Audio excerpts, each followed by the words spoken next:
There we go. Yay. Admit. Bill, so good to see you. So glad you're here. You know what? I can turn off the waiting room now. Look at that. Look at me. Now I don't have to worry about it. Yay. Who said that? All I saw was iPhone. Oh, well, I bet it was, I don't know, maybe it was me. Did somebody else say something? Welcome, everybody. Great to see people. Oh, Hey, good awesome. morning. Good morning. Good morning. Good morning. Yay, we're so grateful for people that come to Trauma Training Tuesday. Yay. Well, we could give it another minute or two, Wendy, if you want, because it's just noon now. So thankful for people that are here. Yay. My friend Lee Moore is here, and she was going to share out this with people in the court system, other like lawyers and people working with kids that are court involved.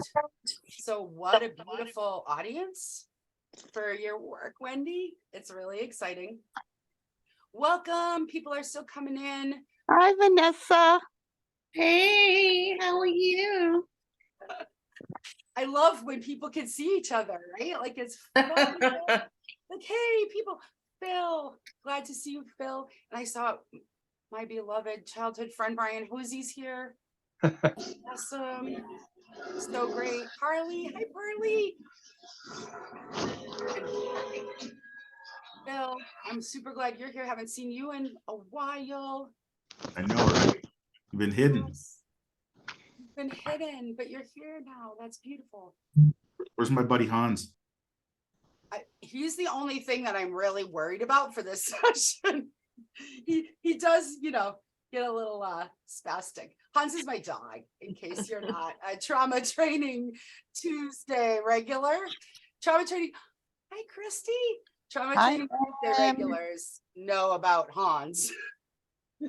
He can be disruptive, but it's Wendy, and she is all about going with the flow, and we're gonna just whatever we have. Wendy, I think your last one was also March. Was it March of 2022 or 2021? 2022? My last time doing this group. I can't remember. My book Monster Parade came out in late February, so it was probably last year in March. I think it was. Yeah. So I'm glad to be back with this group again. I'm so honored that you have invited me back in. Thank you. We're so glad to have you. Trauma Training Tuesday is like, this is our third year, believe it or not. We started in March of 2020. Hi, Lynn. And Erin Payson was our very first virtual Trauma Training Tuesday person. We had been doing them live in Worcester, Massachusetts, and giving people food and everything. And then the pandemic, and Erin, as a reverend, was already Sorry, all right, I'm gonna if you're not Wendy, background noise gets bad. Oh, no. This is those are things I could do anytime. I muted her. Sorry, person, whoever that was. Yeah, so welcome everybody. Here we are in 2023. Talk about weird time stuff. And this, thank you, Bill. And this series, you know, the intention of this series has really been to give people more information about trauma. It's such a hard thing to talk about and deeply important to talk about. We know our culture is not a big green lighter of talking about feelings. And wow, is that problematic? One of the awesome things about Wendy is she is incredibly wonderful at making things really accessible to all audiences. I think we all kind of know that mindfulness and self-compassion, those are the things that really do help when you're in a trauma space. But not everybody has access to that. It just doesn't seem like everybody's cup of tea. It can seem really kind of out there, woo woo. But because her target audience is people, parents and people working with kids, Wendy makes all this stuff so practical and usable. And just, our friend Sandy and I were talking, this is exactly the kind of stuff that I think will really help kids, right? You think like, wow, if some of us had these skills when we were little, if we knew how to self-soothe, it could have made everything easier, right? Hard things get a lot easier when you have the skills. And this is Wendy's third book. And the other two are equally amazing and with the same, yay, with the same kind of framing, audience, really helping children to understand, have these skills, to be able to have access to mindfulness, self-compassion, understanding emotions, all the stuff. So I am going to be quiet in just a minute and hand it on over to Wendy. If other people could mute if you're not speaking, we let you, mute and unmute. And Wendy will kind of talk about how she wants to handle it. I always do want to give that sort of trigger warning, even though today I think is going to be positive, upbeat, and uplifting. Trauma is hard. And when we talk about hard things, it can bring up unexpected feelings. A lot of times that's what happens for people. You didn't know that you still had a lot of feelings about talking about third grade or whatever it is that comes up. So please understand that's perfectly normal, acceptable. We want you to be as comfortable as you can. So if that means turning off your camera, being quiet, whatever that means is great. Just take care of yourself. We really just want to be sure that you get the most out of it and are healthy and safe and comfortable. And with that said, I'm going to turn it on over to you, Wendy. So I'm just so thrilled to be back with you again. I was here last year and we talked predominantly just generally about mindfulness and dealing with big emotions, and special gratitude to Amy for inviting me in, and also for what you just said, because I am going to be talking a little bit about that as well. This self-compassion, of course, is about like taking good care of ourselves. And yet sometimes we try to plow through. And so we'll talk a little bit about some cautions, even with self-compassion, particularly around trauma. So I will be touching on that just a little bit. So just a few things to say before we get started. So I actually teach children through adults, but what's super interesting is as I started to do more and more work with children and the books came out, what I started to realize is the concepts that I kind of made sort of I simplified for the books actually were super helpful in teaching to adults and for myself. I use the concept of the monster parade in my own practice all the time. And so I think sometimes as adults, we kind of think too much and we can get into this figuring mind mode, and it makes it more complicated than it needs to be. So we boil things down for kids. So I am going to share my screen and let's see. And I confess my technology ability is not great.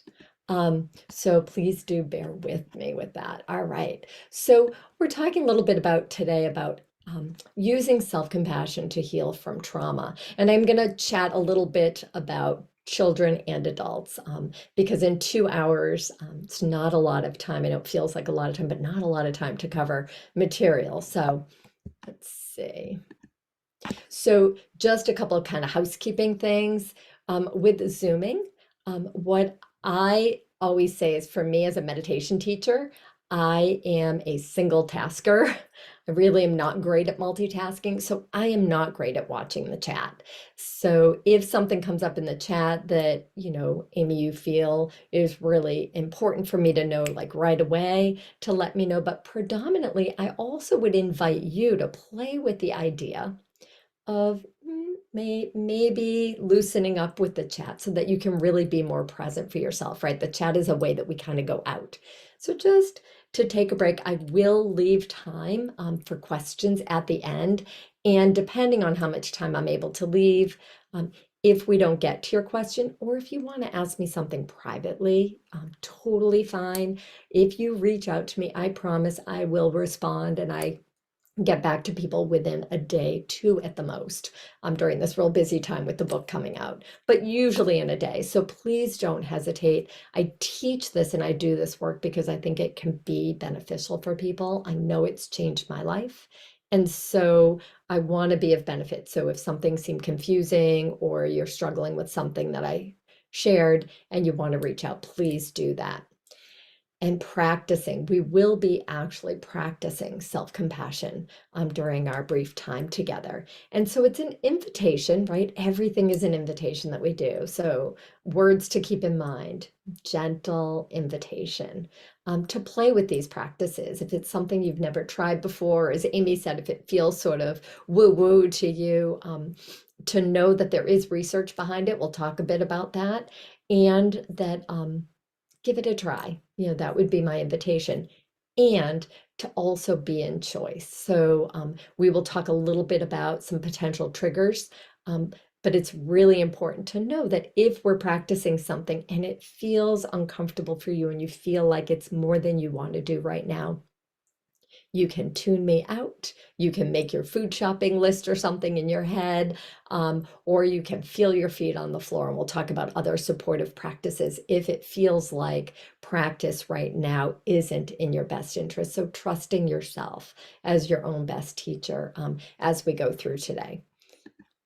So just a very brief overview. I'm going to be talking about what I'm moving this around so you can see better. What is self-compassion? Well, I'll touch on some specifics as it relates to trauma, and then also why it's beneficial. So I'll talk about why are we doing this? What are some of the benefits, particularly touch on some of the research. And then how do we practice? And I will weave practices in throughout our time together, but at the end, we'll really do a little bit more around practice. And at that point, I will try and weave in some practices also for children, but to say that the bulk of our time is going to be about practices for us, right? How do we support ourselves? Because even for those of you who work with children and want to learn about this in terms of how to share this with children, everything we share with children from a mindfulness, self-compassion perspective always is based on our own experience with the practice. And so we need to come here first and practice for ourselves, get a felt sense of self-compassion practice so that we can more effectively share it with children. I will be doing a launch for my book online in April, on April 6th. And at that point, I'll be focusing also on some specifics around children. So there are other opportunities to do a little bit more around practice with children. And I always like to start with a practice, both for me and for all of you. I think it's really important that everything we talk about today stems from practice. So again, the reminder, you're always in choice. Tune me out if that's what works best for you, but an invitation to kind of play with some practice today. So I'm going to invite you to take a moment and just get comfortable, right? Get into a comfortable seated position.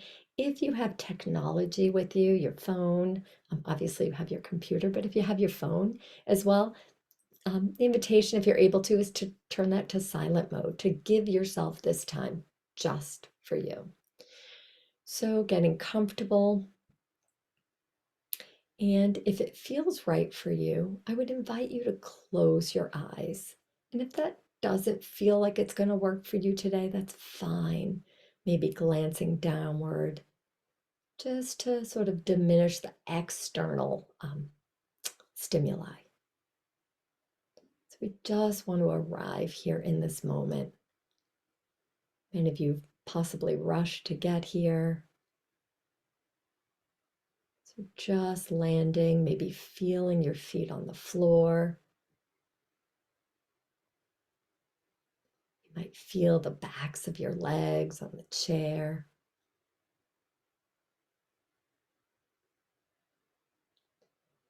Feeling yourself held and supported by the earth. grounded, steady, landing right here in your body on the earth.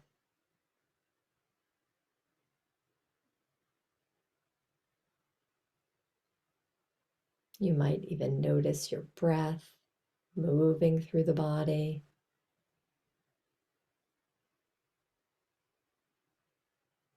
Breath nourishes and supports us.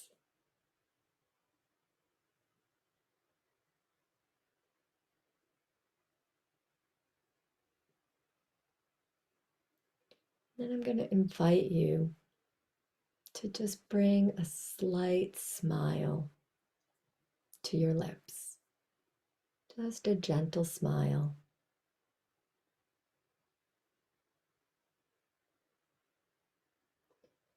You might even imagine, what would it feel like if my heart were smiling?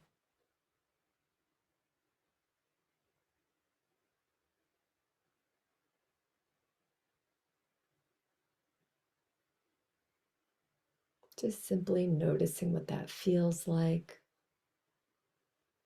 adding a little warmth to our attention.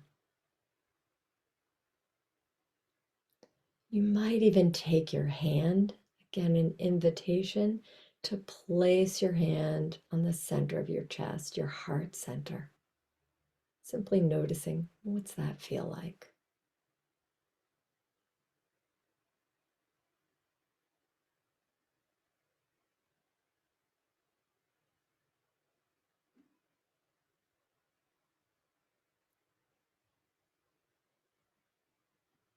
Arriving in the moment, offering ourselves some kindness with a smiling heart and a soothing touch.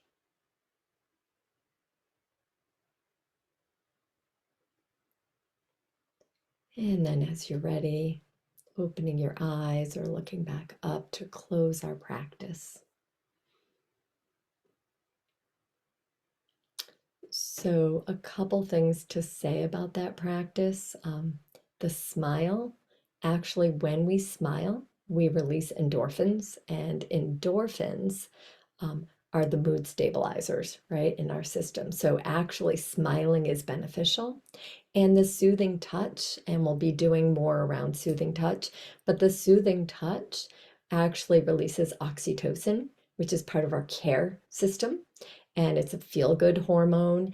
It also decreases cortisol. So right when we're stressed, we release cortisol. It decreases cortisol. It decreases the fight, flight, freeze, which we'll talk a little more about, part of our nervous system. And it invites in the care and soothing part of our nervous system. So before we go any further, we should probably talk now a little bit about what self-compassion actually is, to make sure we're sort of all on the same page. So I kind of like to start with compassion. So compassion is basically when kindness meets suffering, right? You see somebody suffering and you want to offer, you have the desire to offer them some support, some kindness. So compassion when kindness meets suffering. And then self-compassion is when we offer ourselves kindness in the midst of our own suffering. And so the subtitle of my book is Being Kind to Yourself When Things Feel Hard, right? Imagining in a moment of difficulty that capacity to offer ourselves kindness, not to fix anything, not to change anything, simply because we are suffering, simply because we're having some difficulty, and we are deserving of kindness. So often when teachers talk about self-compassion, they talk about, can we treat ourselves like we would treat a good friend, right? And so we're going to do a little practice using that in a moment. But first, I do want to share the specific components that are considered a part of mindful self-compassion. So mindful self-compassion was developed by Kristen Neff and Chris Germer. Kristen is a researcher, and she's done a lot of research specifically using this definition of self-compassion. And she and Chris developed this program, Mindful Self-Compassion, which some of what I'll be talking about is based on their wonderful work. So mindful self-compassion has 3 components. And the first component is mindfulness. In order to offer kindness in the face of suffering, we have to be aware that we're experiencing difficulty. Sometimes we're all caught up in it, and we aren't even cognizant of the fact that, oh, this is a hard moment. This doesn't feel good. This is difficult, right? And so if you think about it, in terms of other people, right? If you are out and about and you see someone struggling, if you are rushing past, you aren't going to offer compassion, right? You're just kind of ignoring it. And that happens often. And that happens with ourselves often. So we can be caught inside the difficulty, or we can be kind of pushing it away and kind of rushing past it. In either of those cases, self-compassion won't arise because we aren't aware that suffering is happening. We aren't mindful of the difficulty. So the first piece is mindfulness. The second is common humanity. And this is a piece that's really important and a piece that I've personally found really powerful. And this is that idea that there is difficulty in life, right? Everyone experiences difficulty. The quote that I like to use a lot when I teach is by Jon Kabat-Zinn, and that is, you can't stop the waves, but you can learn how to surf. And I believe that mindfulness and self-compassion are incredible surfboards. And so this common humanity idea, you may have a different story and situation that's led to anxiety, fear, sadness, whatever the difficult emotion might be, right? Self-doubt, self-judgment, that inner critic. Your story might be different, but we all experience those emotions. It's part of our common humanity. It's part of being human. Difficult things happen. And as part of our common humanity, we're also deserving of care and kindness. So common humanity is the second piece. And then the third is the self-kindness. And the question often asked in mindful self-compassion or in self-compassion practice is, what do I need, right? What most serves me in this moment? And we'll talk a little bit more about how those 3 components play out and how we can offer, as Amy mentioned, some practical ways of integrating some of that into our lives. But first, I want to just do a little exercise. We're just going to do this real briefly again because our time is tight. But I want you for just a moment, you can close your eyes if that works for you or not. It's fine. But I want you to imagine for a moment a friend, a situation with a friend who is dealing with something difficult, not extremely difficult, but having a hard time, maybe having some self-doubt or judgment, or dealing with a difficult situation at work or in a relationship. And now think about, what might you say to that friend? What might your tone of voice be?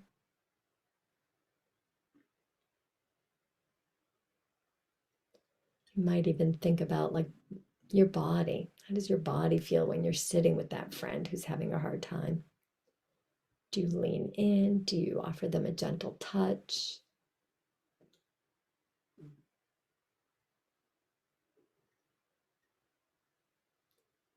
And now I want you to imagine, again, not the most difficult, but a time when you were dealing with something difficult. Doubting yourself, or the inner critic was a little loud. Dealing with a difficult situation externally. And you might think about, how do you talk to yourself? What's your tone of voice? How does your body feel?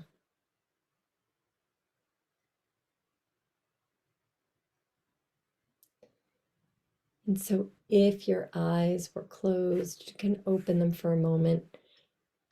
It can be really informative to notice, are we treating our friends differently than we would treat ourselves, right?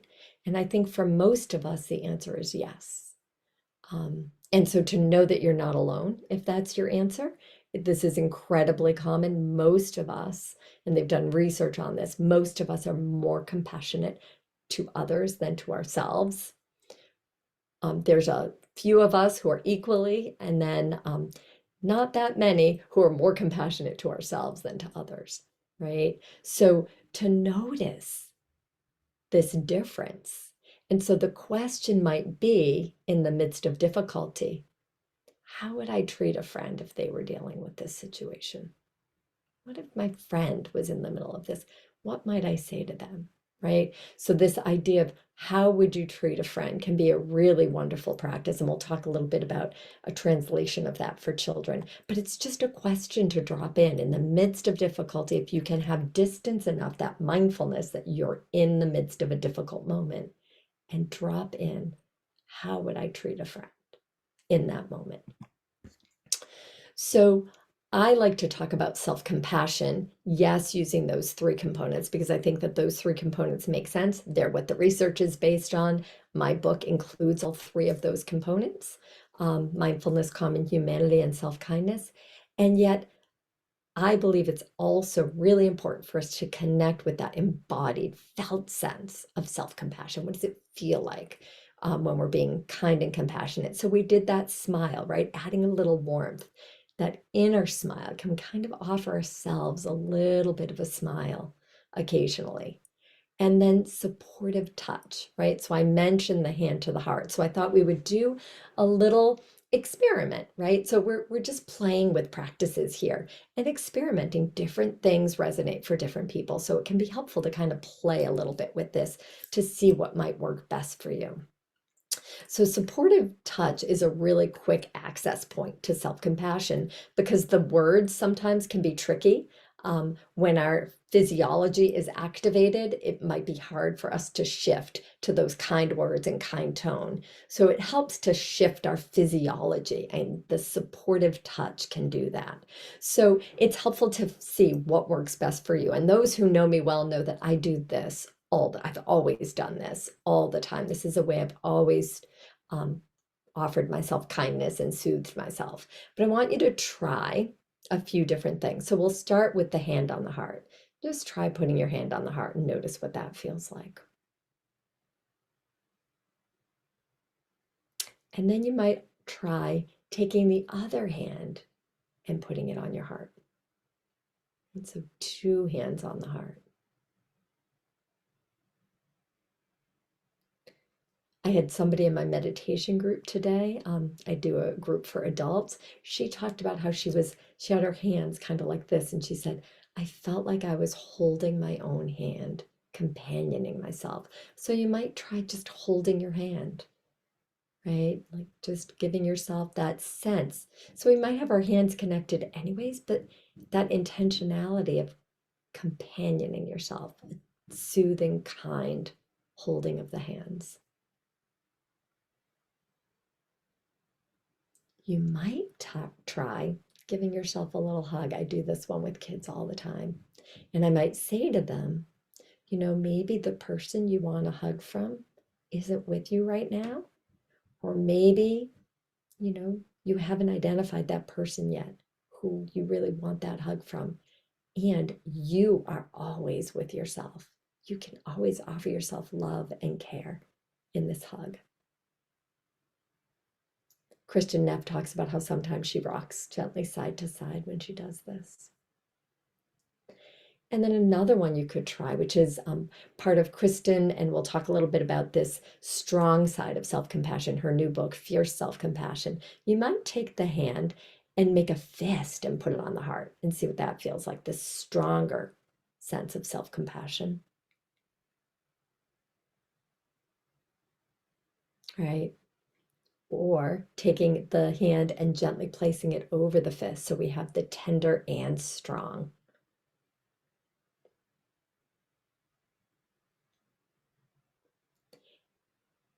And then you can release, just to kind of play with and to know there may be moments when you want that tender felt sense. There may be moments where you want something stronger, and it can be done gently, right? You're in a meeting, you can kind of cross your arms. No one knows you're giving yourself a hug. Right? There are ways to do them more subtly, some easier than others, the holding the hand. I do this when I'm out and about, and maybe people notice, maybe they don't. But, we do this a lot, like, oh, right? When somebody tells you something, oh, I'm so sorry, right? This kind of comes natural. So trying and playing a little bit. Again, to know we are actually changing our physiology. There is a physiological response when we touch ourselves with kindness, that supportive touch. So another piece I want to share in terms of this embodied sense is based on a story. So this is a true story, something that happened to me. Many years ago, I was dealing with a difficult situation, and I was really struggling.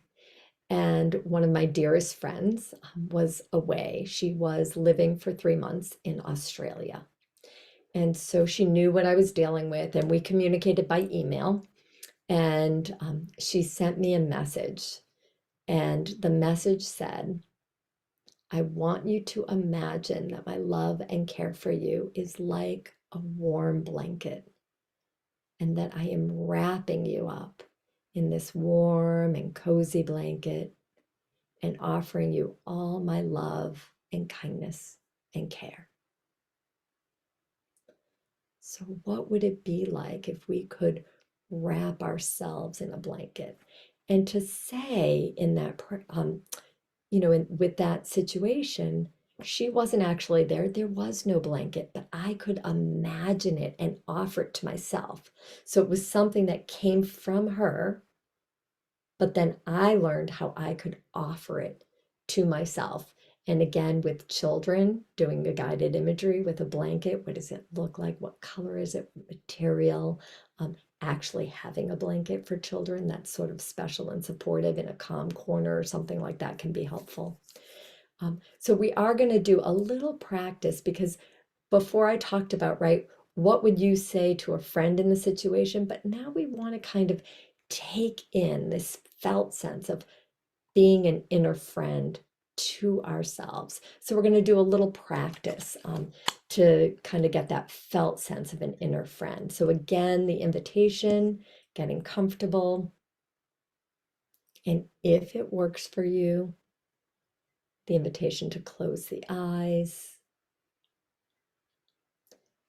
And just imagine that you're in a comfortable place, a place you feel safe and comfortable.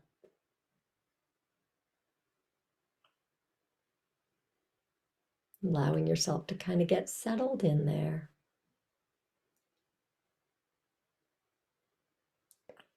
And then imagine you're joined by a friend, by someone who makes you feel cared for, seen, appreciated. And so this friend could be a real person, somebody who's actually in your life and who's present for you. It could be imagined. It could even be like a being of light and love, or a religious figure, or even a pet. The intention here is that you feel their love and kindness and care emanating and coming towards you. So if you're not a visual person, that's totally fine. Just sense, what would it be like to be in the presence of this being? What is the felt sense of being cared for? And taking that into your heart.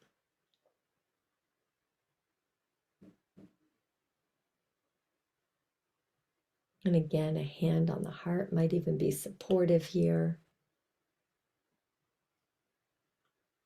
You can even imagine maybe they reach out to you, the gentle, supportive touch, offering you warmth and care.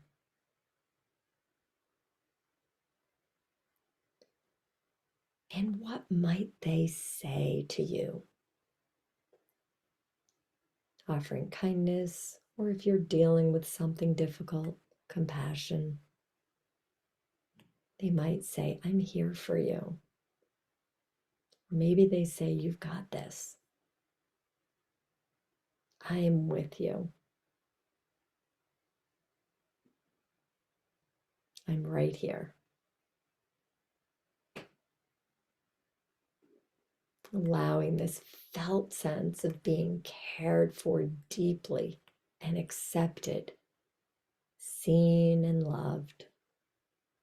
Soak into you like a sponge soaks up water.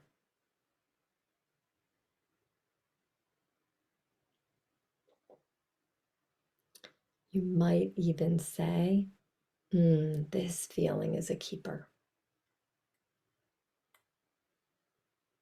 And remind yourself that that feeling comes from inside of you. You can offer this to yourself at any time.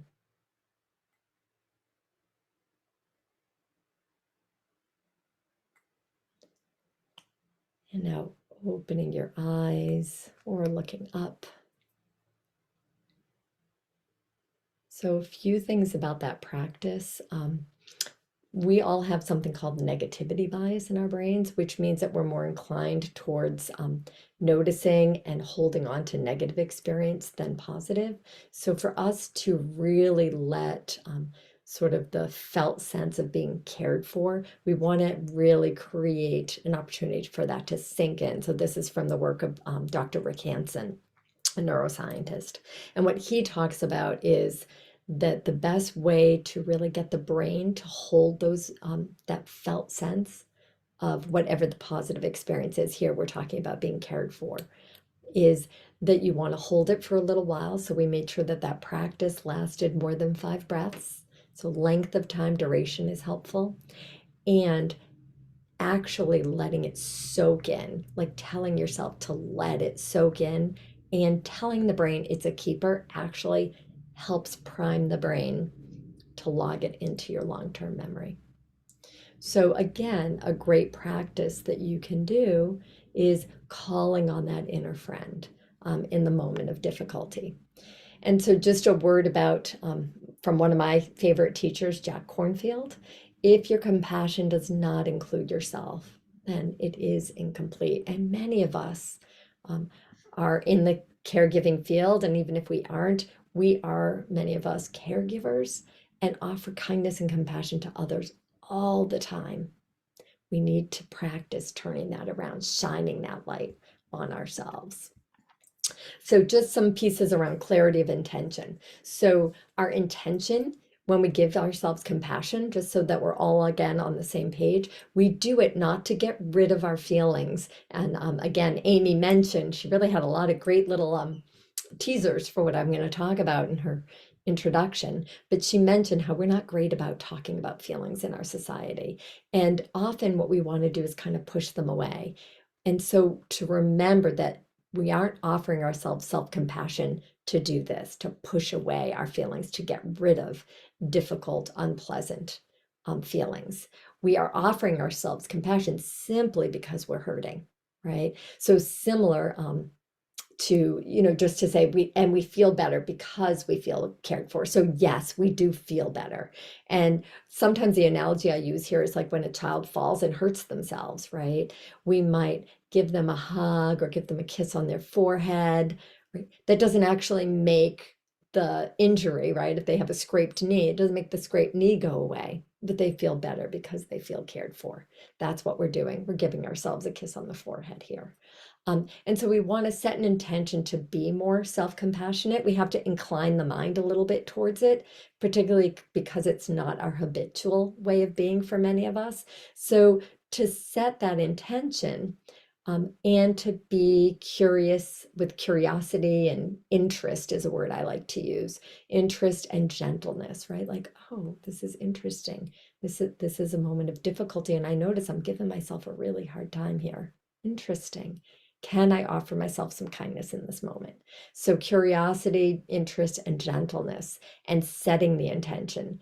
And then once you've set the intention, to make sure you're also kind to yourself when you aren't self-compassionate. We don't want this to be yet another thing we're giving ourselves a hard time about. Often we see this with mindfulness, in teaching mindfulness and running meditation groups, that when people aren't mindful, after they've decided they're going to start to work on this, it then becomes another thing they give themselves a hard time about. So be kind to yourself when you aren't self-compassionate. That's another opportunity to then be kind to yourself. And when you are, notice that. And again, take it in, like the practice we just did. Let it soak in for a little bit. Take it in, that felt sense of being kind to yourself. So back to Amy's comment about caution, so self-compassion and zones of safety. So self-compassion can at times bring us out of what's called our window of tolerance. And that's a term coined by Dan Siegel, a neuroscientist. And so I like to think of it as these 3 zones, which are taught in the Mindful Self-Compassion program. So our inner zone is our safety zone, is where we feel pretty comfortable. Challenged is the next layer out. And in that challenge layer, we often are growing. So we can feel a little challenged, and that the safety and challenge zone is our window of tolerance, right? This is where we don't feel flooded by emotions, taken over, and triggered, right? Overwhelmed is the next layer out. We want to be able to notice when we're getting into that overwhelmed zone. So if we start to feel like the feeling is taking over, the emotion is taking over, it's important to kind of know what your body feels like for you when that happens. And also to know maybe what words you might say to yourself when you're hitting that overwhelm. Like, does that self-critic get really loud? What tone of voice does it have? So that you can take good care of yourself. If you get into the overwhelm zone, you want to go straight back to the safety zone. Hand to the heart, safety. We'll talk about a couple of strategies. And it's really important to know that in our time together today, again, brief amount of time, we're not diving as deeply. So I think it's really important to make sure that people are aware of this in case things do, kind of throw people into that overwhelm zone. You start to feel you're headed there, to take really good care of yourself. That's the most important thing, and head back to the safety zone. And I'll give you some tools for that. There we go. But first, just a couple words about trauma sensitive practice. And this is also just like best practices around self-compassion, to remember it is therapeutic and healing and not therapy. This is not a clinical intervention. I am not a therapist. I'm an educator. And so it's really important. Often therapy can be a fabulous support, and many therapists actually are trained in mindful self-compassion and use it in conjunction with therapeutic models. Sometimes old traumas can emerge in the practice of self-compassion because we're orienting sometimes towards a difficult moment. Even in that practice that we did around, how you treat a friend, we brought up a memory of a difficult situation. And even though I say not something really big, sometimes our brain will go right there. So it's important to know that that can happen. And with mindful self-compassion, with offering ourselves self-compassion, you need to touch the difficulty. That's the mindfulness part, right? So we're touching in on some difficulty. And to know that sometimes it's not helpful or self-compassionate to be with what is, right? That mindfulness of being with what is. There are moments where it's important to say, you know what? I need more resourcing before I'm in a place where I'm able to hold this, right? Where it won't throw me into that overwhelm zone, out of that zone of safety or challenge. And so a caution about striving, and I always add this one because this is sort of my personal way of being. I tend to be like, oh, I'm dealing with this situation. I'm going to push, I'm going to figure it out. I'm going to get through it. So please, lots of caution around striving or pushing too hard, a little leaning back, right? A little gentleness. If something's bubbling up, it might be that this is a good moment to kind of notice, offer yourself some kindness and a little leaning back. So just to kind of know that. And then just generally speaking, coming into the body, stillness and closed eyes can for some people be triggers. So paying good attention to that. So always you're invited to get up and walk around if that works for you, to again, tune out my instruction, eyes opened, if that works for you. The final thing is backdraft, which they talk a lot about in the Mindful Self-Compassion program. And this is just to say that when we offer ourselves kindness, right, our hearts often have had some protection, some defenses, and that makes sense. The hearts open and close in their own time and as it's helpful and skillful. And what happens sometimes is as we start to offer our kindness and the heart opens for us to offer kindness, some things might spill out, right? And so it could open up and we might be feeling a lot of emotions that maybe we hadn't noticed before. So stuff can bubble up. So 2 resources I wanted to just share, and I'll share some other resources at the end, but specific to trauma sensitive mindfulness. David Treleaven is sort of the go-to person around trauma sensitive mindfulness.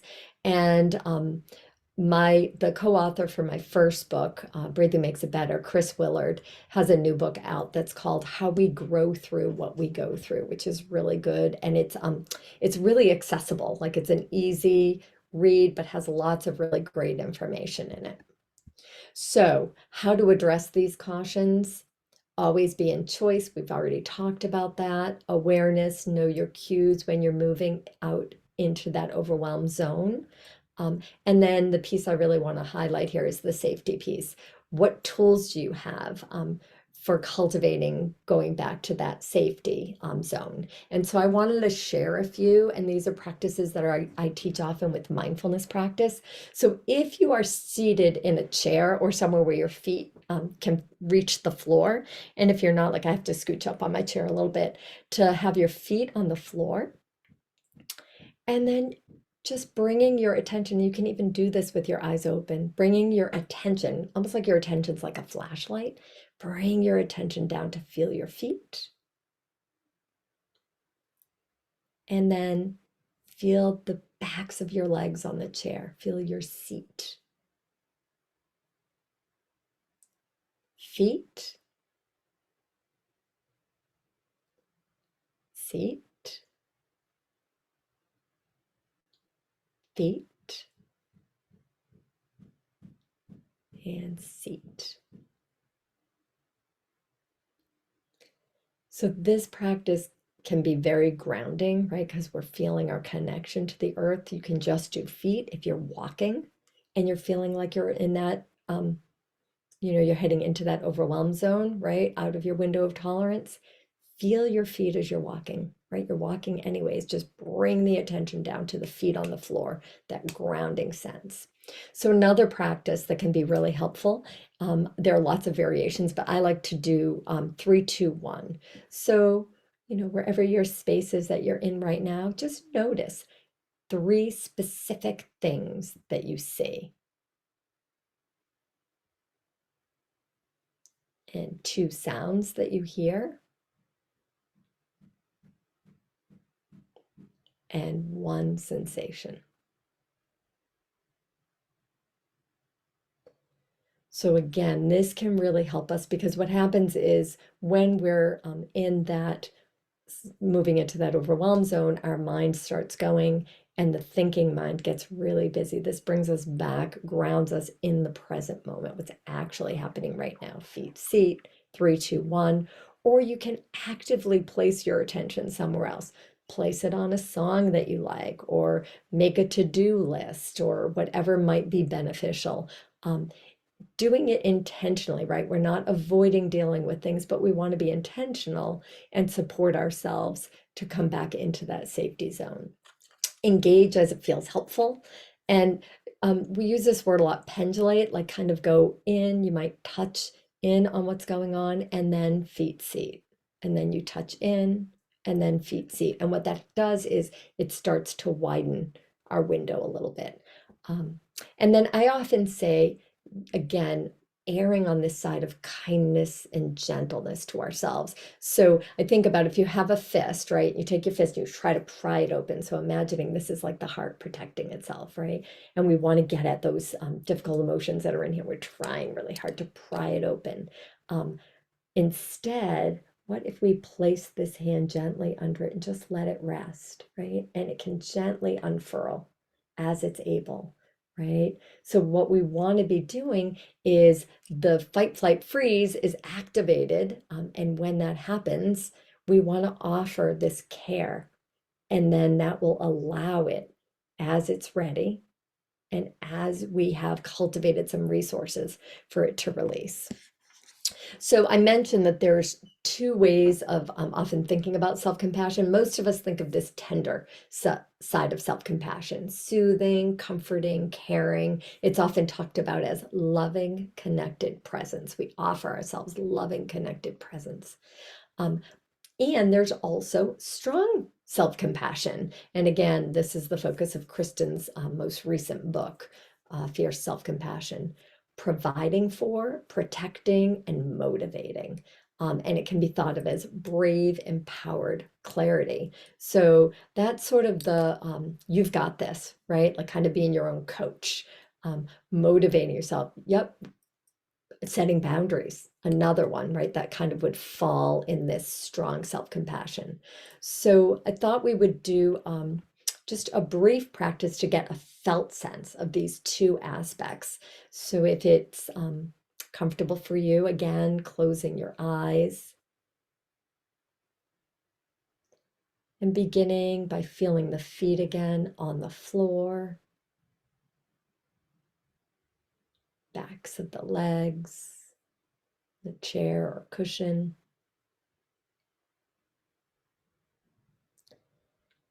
Almost envisioning that you're rooted into the earth, held here. And then lifting up through the spine. It's like the trunk of a tree. That sense of a strong back, strength through the back.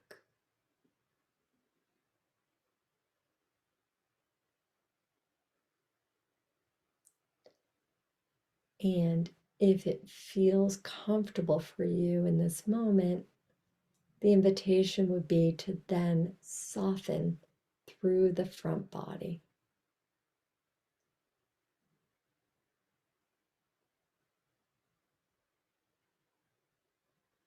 Inviting some opening and softening, the shoulders and the heart center. Maintaining the strength of the back.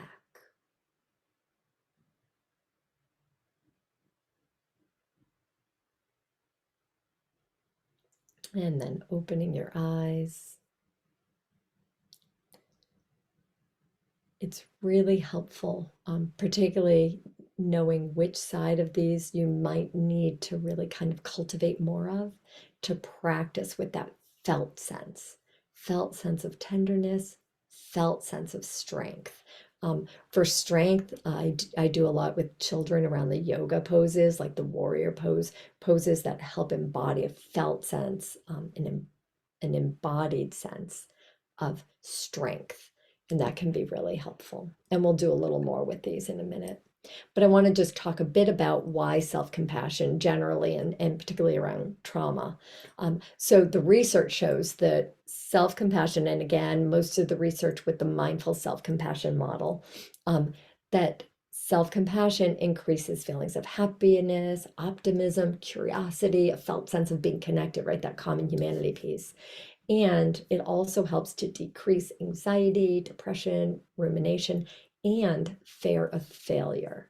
And this fear of failure is a really interesting one because a lot of times that critic in our voice, that like harsh critic, is we think it's motivating us, right, to improve. Right? We didn't do so well on something, and that harsh critic kind of giving us a hard time, and that maybe will help motivate us. But in fact, the opposite is true. We're afraid to try things because of that harsh critic.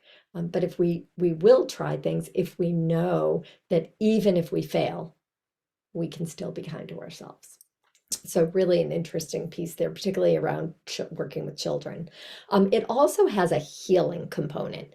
And so where I said it was healing and therapeutic, but not therapy, mindful self-compassion actually can help us grow secure attachment. So if you're familiar with some of the research around attachment theory, that secure attachment, when we can offer ourselves consistent, kind, loving presence, we're seen, we're cared for, we're nurtured by ourselves, it can really be very powerful and supportive. And so this really does support us also in terms of the research around trauma. And so what we know with trauma and some of the research is that it provides a protective quality around PTSD. So they've done research with individuals who experienced trauma, and those who rated higher in a self-compassion scale were less likely to develop PTSD. Additional research showed that people with PTSD who started to cultivate self-compassion, those who were cultivating self-compassion as compared to the control group, found a decrease in their PTSD symptoms, in part because we are regrowing this secure attachment piece, a really powerful piece. So it has a protective and a healing quality. Self-compassion is a powerful ally when dealing with self-judgment, shame, and self-doubt. Because again, with shame festers in the dark, right? But with mindfulness, we look right at it and we say, it's okay. I'm here for you, right? So this ability to kind of work with that judgment and shame and doubt is a really powerful piece. And again, some of the reasons people don't, some of the misunderstandings around self-compassion is that if I'm really compassionate, it's weak, it's soft. In fact, self-compassion is an incredible inner strength. It gives us the capacity to try things that we wouldn't have tried. I can tell you that I do things I never would have done 5 years ago in terms of risk taking around, letting go of a little bit of fear of failure.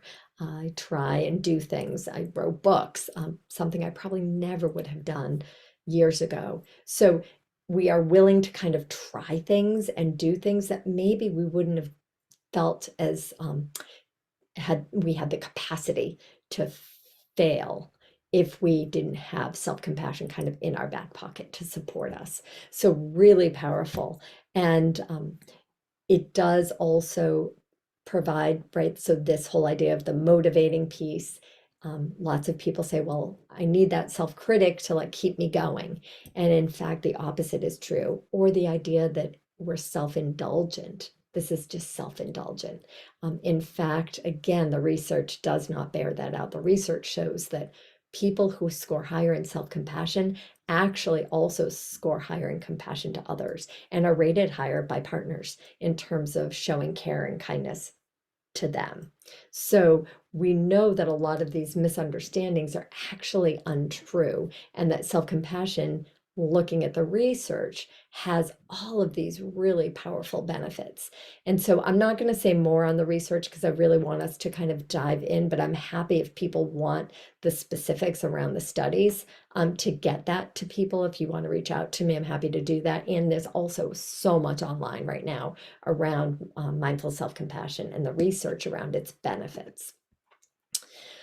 So a little bit about the nervous system, and I know I've mentioned it before, and probably most of you are familiar, right, with the fight, flight, freeze. This is our threat defense system. But what happens when we make a mistake or when something goes wrong in our lives, often that threat defense system is turned on ourselves, right? So now we're fight, flight, freezing, right, on ourselves. And so that's where the self-critic comes from. And the self-critic is just there, it's trying to protect us, to remember that, right? That these are all physiological things that happen in our nervous system, and they're here, there's a reason for them, and they aren't serving our long-term happiness and well-being. So there are ways that we can work with them, and self-compassion is one of them, to really help support ourselves more effectively. So the self-critic is kind of that fight piece. When we avoid things or shame ourselves, right? That's that we lock it down. We don't want other people to see, isolate. That's the flight, right? We don't want anyone to see. We want to get away from it. And then when we ruminate, over things, right? Or we over-identify with an emotional situation. When you kind of hash over a conversation again and again and again, freeze, right? That's when that freeze part of our threat defense system is turned in on ourselves. Self-compassion, on the other hand, activates the other part of our nervous system. So the fight, flight, freeze is our sympathetic nervous system, and the self-compassion activates what we call the, sometimes I like to refer to it as the tend and befriend part of our nervous system, or the care and soothe system, which is our parasympathetic nervous system. And when we do that, when we activate that care system, it's another way to support ourselves when there is a threat, right?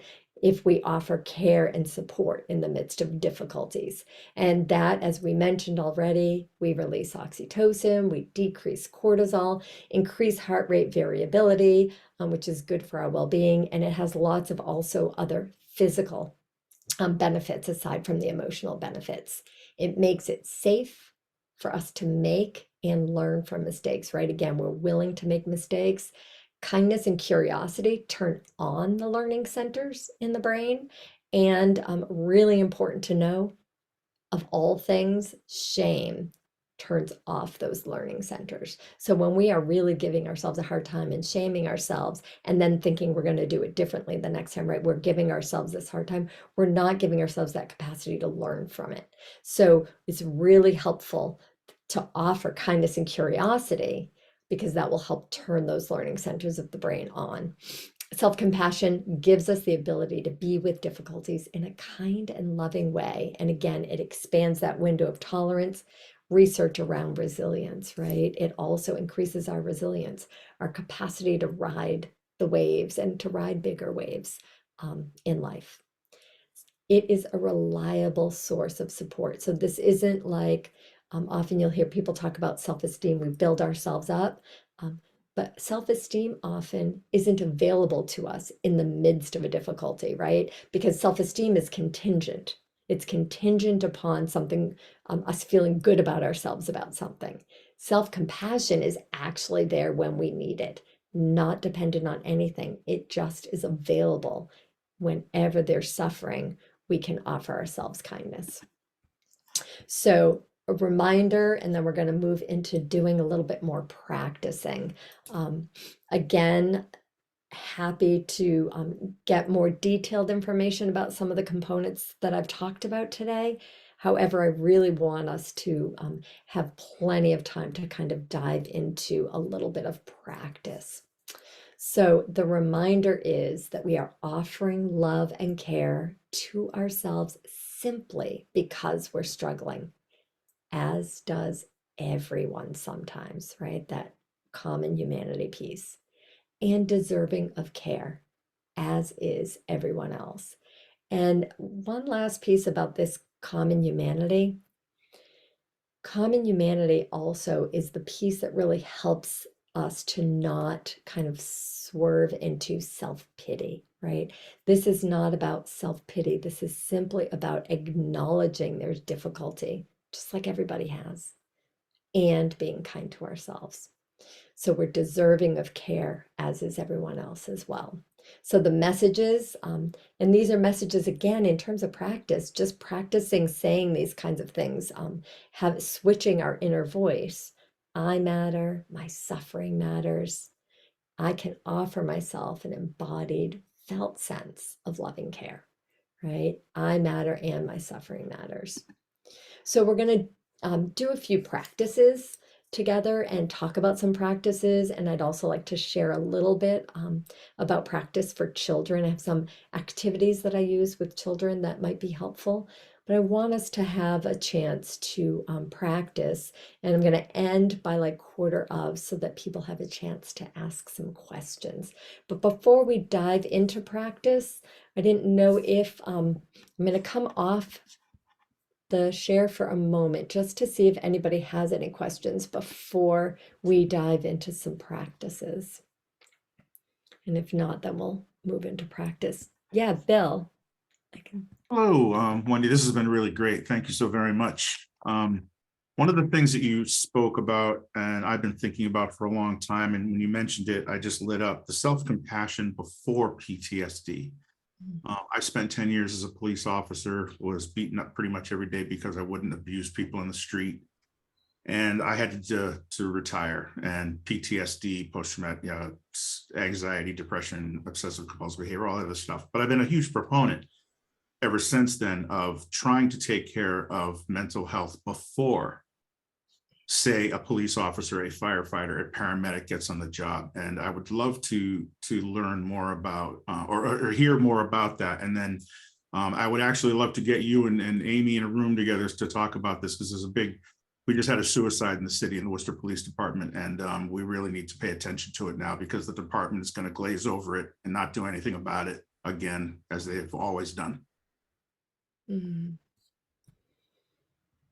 Yeah, I just want to take a moment. Thank you for sharing that. Yeah, so much difficulty, right? And this protective piece, that advanced training around self-compassion and mindfulness. I just want to make sure to say, right? Because mindfulness is so interconnected with self-compassion. So mindfulness also has lots of research around protective qualities for Mhm. trauma. And so in the development of PTSD, right? So it's not that the difficult experience doesn't happen, but what these practices support us with is relating to them differently. How do we relate to the difficulties that emerge in life? And in particular, really traumatic difficulties. And so I would be, thrilled to chat, because I think it's so important, and I had heard about that, and it's just heartbreaking. Um, and so I would say the research really, there are smaller studies, and this is more recent research with the mindful self-compassion, I think starting in 2019, was the earliest ones that I saw that really looked at, and they were particularly victims of abuse. And it was looking at their capacity using Kristen Neff's self-compassion scale that she uses, the ones that had higher self-compassion going in, prior to the situation, were able to work with it differently and relate to the experience differently, so that they didn't develop as many of the symptoms. And often the shame piece is the big part of that. Mhm. Self-compassion, because we're offering ourselves kindness and we're willing to see the suffering, shines a light in a way that shame hides things in the dark and they fester. So lots of research, and I'm happy to send you some links with some of the specific research. However, I just think it's a really, you make a really important point. And even if we haven't cultivated self-compassion in advance, there's research, actually, it's called MindFit, I believe, that was used for individuals who were going to war. Prior to going to war, some were trained in MindFit, some were not. And those who were trained, what they found was that, yes, their activation of their nervous system went up the same as the people not trained, and it went back down quicker. Right? That's what, so it's not that we don't have a nervous system. It's not that we want to have our fight, flight, freeze, but we want to be able to have it go back down, right? We want to go back and restabilize. Often what happens with PTSD is we stay up here, right? Or we're at a little higher level and then something triggers us and we go up again. So we want to be able to cultivate the capacity to kind of stabilize back to this base. And that's what that MindFit research showed. And that is older research. I don't have the data, that one offhand, but that's specifically on mindfulness. So I'm happy to talk more about that. And I think it's such an important issue. And I just, my real appreciation for everything that you've done, and for you bringing this up, because it is such an important issue. Thank you. Thank you very much. Of course. Yeah. Does anybody else have a question? And just to say, Bill, Amy can give you I have my contact information at the very end too, but you can get it from Amy, and I'm happy to even just chat and send you some information. Any ways I can help. Yeah, thanks. Any other questions before we dive into some practice a little bit? All right, everybody's ready to practice. All right, I'm going to share my screen so I remember what practices. I was debating, which there's so many practices just to say, right? So, um, uh, and I'm just sharing, giving you really a taste. The Mindful Self-Compassion program itself is, I believe, a 10-week program now. I think it started at 8. I think it's 10 weeks. Very intensive program. I did it both online and in person. If you're interested and you can do it, in person was pretty remarkable. And I did it in person in a intensive experience, but also online was it was a really beneficial program. So we're going to start with what's called the self-compassion break, and then I'm going to teach you a little bit of my personal variations that I use. So the self-compassion break is part of the Mindful Self-Compassion program, and it is using those 3 components of the program: mindfulness, common humanity, and self-kindness to support ourselves. And I do want to say that I have a self-compassion break practice. I've done some videos. They are very informal. They're kind of from my home to yours. I'm not fancy or anything, but I do have some self-compassion break practice on my YouTube channel for people if they want to check that out as well. But we're going to do one together now. So again, if it feels comfortable for you to do so, I would invite you to close your eyes or glance downward. I'm just getting settled in here for a moment. It's always good to start by just landing where you are, right here. Sometimes I'll say that to myself, oh, I'm right here. And now I want you to bring to mind a situation that is difficult, right? Not a 10 on a scale from 1 to 10, maybe a 4 or a 5, maybe an annoyance or difficulty at work, with children or family members or friends. Just calling up that situation. And we're going to begin with mindfulness. So with the mindfulness, I'm going to just invite you to begin in your own mind, thinking of words that work for you to acknowledge this moment of difficulty. So it might be something like, oh, this is hard. Or I'm really struggling with this. This is a moment of difficulty or stress. Oh, I'm feeling stressed. Finding words that work for you. We want to acknowledge, touch the difficulty gently.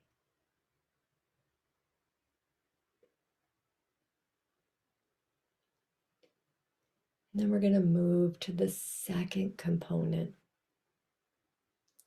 common humanity. And so here we want to find words that support us in remembering that just like us, everyone has difficulty. So it could be, oh, it's human to have a hard time sometimes. Or everyone struggles sometimes. Maybe you're hashing out a mistake you made or something you're giving yourself a hard time about. You might say, everyone makes mistakes sometimes. Or everyone's hard on themselves sometimes.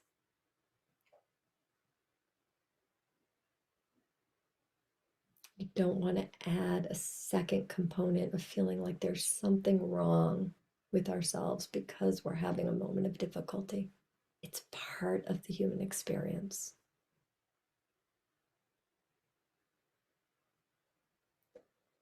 And then we're going to move to the third component, self-kindness.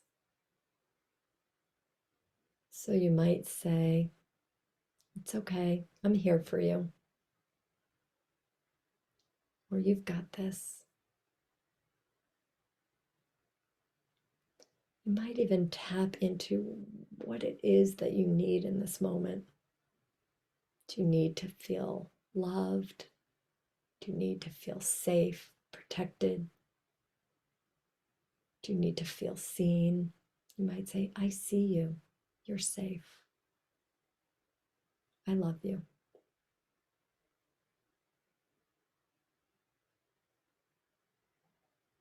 Self-kindness, the third component of self-compassion. You could even offer yourself a soothing touch if that feels supportive.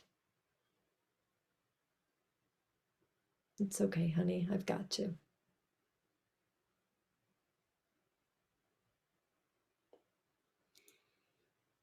And then opening your eyes as you're ready to close our practice.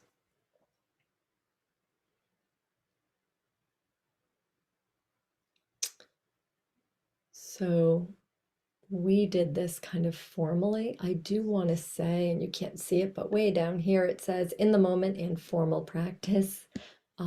This is something that you can do in the moment, especially when you kind of get the hang of it. So something happens and you're feeling like you need to offer yourself some kindness, right? You notice a moment of difficulty. In the moment, you can say, oh, this is hard, right? Oh, this is hard. And then, you know what? Sometimes things are hard for everyone. It's okay. I'm here. I've got you, right? It could be 3 sentences that are kind of your go-to once you get used to doing it that you can offer in the moment. And I will share, especially since Amy was the one who kind of brought me here, and my connection with Amy, I think started at the Together for Kids group. And it was actually at a Together for Kids meeting when in the middle of COVID, when people were sharing stories and it was really hard. And I kept thinking in my head, oh, this is hard. And I'm sort of, right, I'm in that group, but I'm not a care provider. I don't actually work in that field with early educators. And so I didn't say it because it was really their suffering that was, you know, that I was feeling for. But finally, one of the women in the group said, this is hard. And you could feel just the acknowledging of it being hard, not like wallowing in it, not, it was just, this is hard. You could feel this sigh in the Zoom room. Like it just changed the energy in that moment. It was like, all right, this is hard. Yeah, this is really hard. We're all in this together. Now what? Right? There was that strong self-compassion. Really powerful moment for me. And really, my book, It's Okay, came out of the pandemic. It was because I was mostly using self-compassion practices for myself. And I wanted to be teaching them more to children during the pandemic. So I will share my variation with this, and that is, I often will say to myself, so say particularly it's an emotion that I struggle with. One for me that can be a little tricky is anger. So say I'm feeling angry. I might be like, you know what? Of course you're feeling angry, honey, right? That's telling you something. A line was crossed, something's going on, or you're triggered in some way. It's okay. Of course, you're feeling angry. That encompasses kind of the mindfulness and that common humanity piece. Sort of the anyone in this situation would feel angry, given your history, given your situation. It makes sense that you feel this way. It's okay. I'm here for you, right? So, my of course you feel whatever, honey, practice is what I use all the time. Of course you're feeling sad, honey. Right? It makes total sense. It's okay. I've got you, right? So whatever those sayings are, but how can we really deeply, intimately offer ourselves that kindness and care? And so the things to pay attention to with this practice are our self, noticing our self-talk. So we don't want to give ourselves even a harder time again if that self-talk is really harsh. It's like, oh, okay, of course you're giving yourself a hard time, honey, right? It's totally normal. Everyone does it. It's okay. What do you need? Right? So we can ask ourselves what we need. And the tone of voice, and I hope you notice my tone of voice, because if I said, of course you're feeling, right, like in this revved up, angry tone, that's not helpful. So we want to really pay attention to what's the tone of our inner voice and how can we work with that. And then this question, which I've said is sort of the quintessential question in self-compassion, what do I need? And again, this isn't, what do I need, like, um, kind of physical things. So it might be, all right, you know what, a warm cup of tea. Just to say warmth, that warm blanket, warmth actually also activates our parasympathetic nervous system. So a warm cup of tea could be a really great soothing practice. But what do I need in this moment? Do I need love? Do I need to feel cared for? Do I need to feel seen? Do I need to feel heard? Do I need to have a little more confidence? Do I need to, right, be my own coach? Do I need to, whatever? We want to kind of ask ourselves, what do we need? It might be that I need a little quiet, right? Some time to myself. Things have been busy. Or it might be that I need to go out and go for a walk and take some energy. So one thing that I think can be really helpful for people to do, because when we're in the midst of difficulty, sometimes it's hard to identify those things that can be helpful. And this is more taken from, I'm being trained to teach a course called Awakening Joy. And in that, he talks about creating a nourishment list. And so it could be helpful to write a list of things. What are the things that feed you in a healthy way, right? Going for a walk, being out in nature, calling a friend. So it doesn't have to be, self-care. I talk about this sustainable idea of self-care. Self-care does not have to be getting a massage, which is fine and wonderful if that's something you like to do, or going away somewhere. It can be these little things that we integrate into our day. So making a list, listening to music, for me, dancing around the house, singing music, not well, but singing music is another one that works for me. So write your nourishment list. What are the things that feed you? And it could be in a calm, peaceful way, or it could be in terms of bringing you joy. Have that kind of handy so that when you notice that something's going on, what do I need? You can look. Any of these kind of resonate to be a support right now. All right, so self-compassion break and variations. The next practice is a little bit more of an embodied practice. And so I think we will do a little practice with this one too, since we do have time. So again, getting comfortable and closing your eyes, if that works for you today. And again, you could call up the same experience as before or a different one, but again, not one that goes all the way up to the 10, just a little something, maybe something that agitates you, frustrates you, or a little place where there's a little bit of self-judgment, inner critic. And then we're going to work with the body a little bit here. So the invitation first is to just notice the body.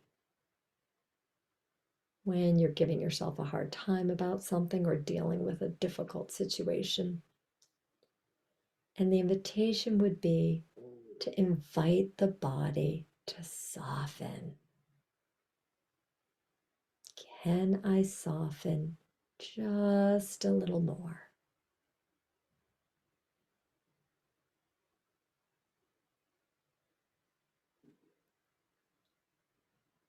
You might notice the shoulders, even the neck and throat, the face, the chest or the abdomen.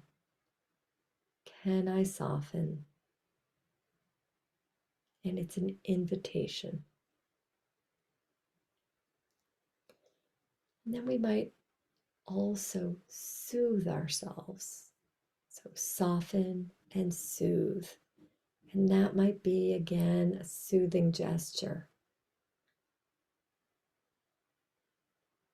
Whatever ones seem to resonate for you.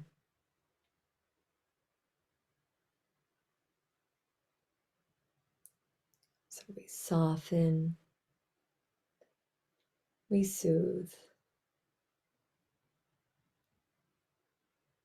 And can we allow this feeling to just be as it is? Yep, there's some agitation. I see you. You can be here.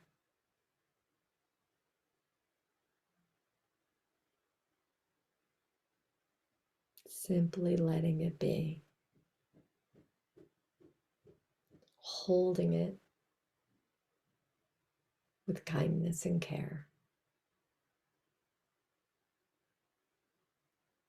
Allowing. So we soften, we soothe, and we allow.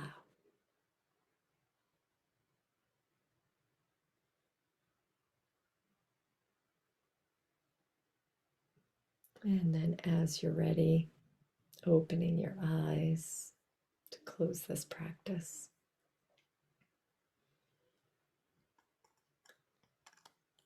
So soften, soothe, and allow is taught as part of the Mindful Self-Compassion program.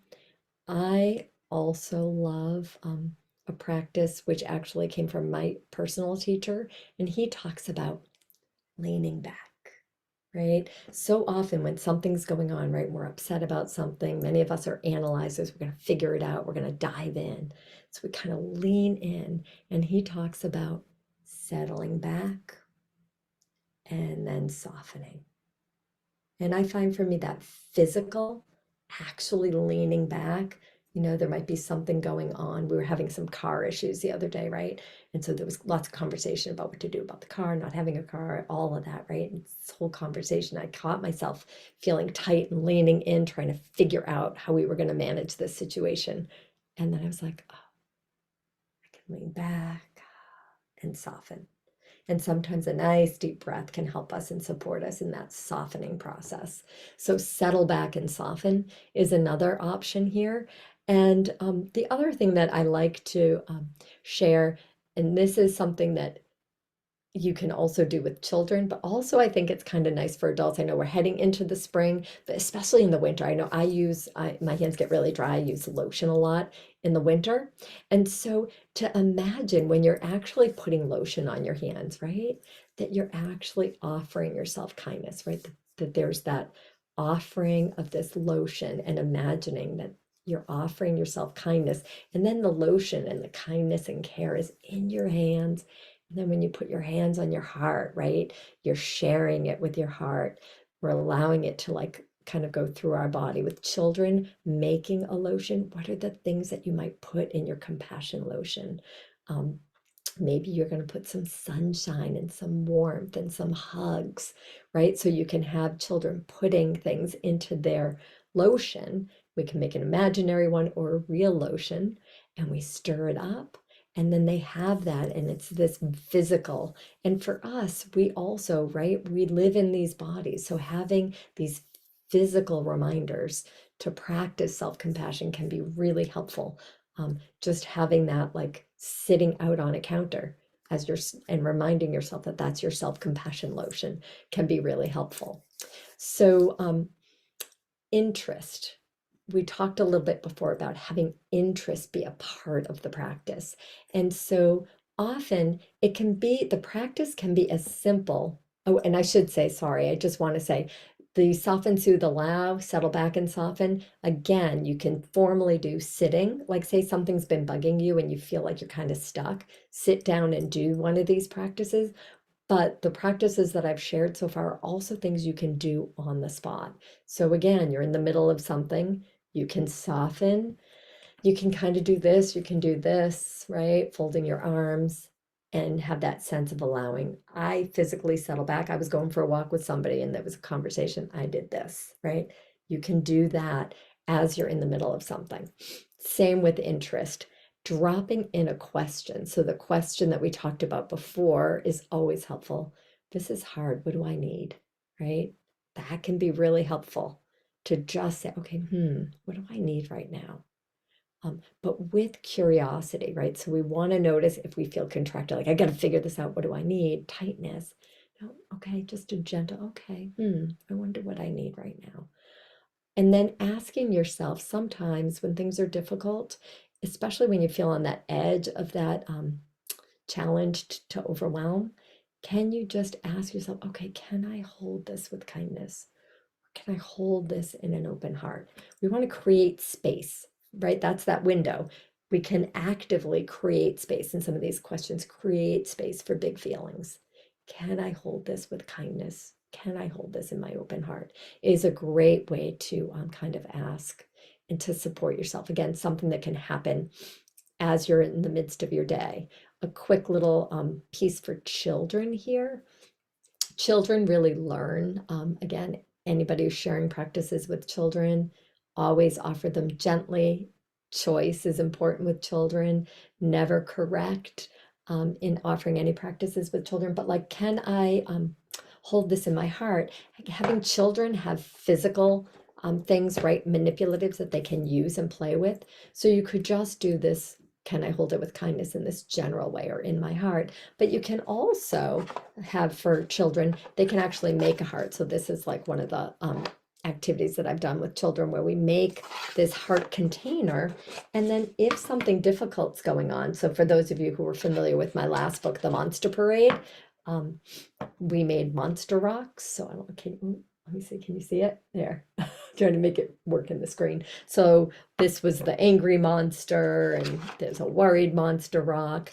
And so you could have the rocks off to the side, and as they're feeling a difficult emotion, an unpleasant emotion, I can take my angry feeling and I can put it in my heart container. So in families, these can be like sitting out on a coffee table. And there can be a jar with all the different rocks with the pictures of the different emotions that children can put in. Can I hold this in my heart? And that encouragement to just sort of have that felt experience of we put it in here. Yeah, we can do this. Can I remind myself? And it's a visual reminder, a visual cue for practice. So a little fun practice with children. And I will share the what do I need? I make compassion cocoa. I think that is also up on my YouTube channel with children. And so compassion cocoa, I make a little cup. They can decorate a cup. And then we have our chocolate chip. So what do I need? I need love, or I need calm, or I need fun, right? Kids might need fun. And we can put it in our compassion cocoa. And then what I have them do, right, we'll put it in, and then we might smell the cocoa, taking in all that love. And then when we blow it off, we're sending it out to everybody else. So another way to kind of support for children, having some props initially, but always reminding them that they don't need the props, but it's helpful for them again to have something tactile that supports their learning and embodying that. So a couple of practices for children.